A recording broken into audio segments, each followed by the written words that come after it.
Yuki-onna, Snow Woman. The world of haikai poetry is a world of fantasy. It includes all kinds of fanciful creatures, yokai spirits, and strange elements. Poets would describe, for instance, weeping turtles, kame ga naku. They would sing about kamai-tachi, literally sickle weasels, mythological animals that appear riding on dust devils, slicing into people with their sickle-like limbs. In the real world, of course, no one has ever heard of the actual cry of a turtle.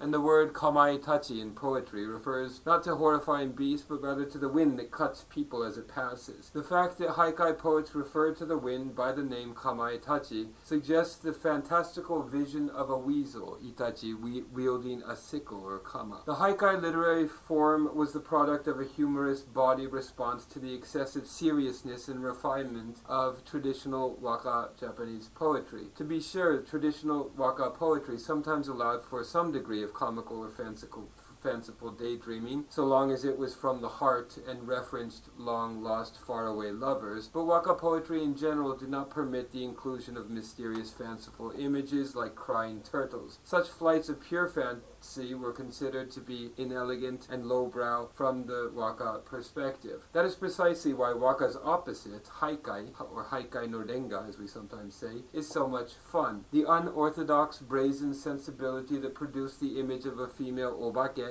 ghost, emerging on a snowy evening is enough to send a gust of inspiring wind under the wings of our hearts or minds. Yuki-onna, literally snow woman, refers to the legendary beauties of Japanese folklore who emerge from the woods on snowy nights. These alluring apparitions were also called yuki-jōro, snow harlots or snow strumpets, on account of their coquettish nature and sensual charms. They even went by the dazzling, if not eerie, name Yuki-onni, or snow demon. Yet another moniker, Yuki-bozu, or snow rascals, had a much more boyish nuance to it. Legends about these mystical snow women, Yuki-onna, abound in folk tales from all over Japan. Of the myriad existing legends, however, it was a Yuki-onna from the northern prefecture of Iwate that renowned ethnologist and folklorist Yanagita Kunio singled out as the subject for analysis in his classic study Touno Monogatari, the Tales of Touno, published in 1910.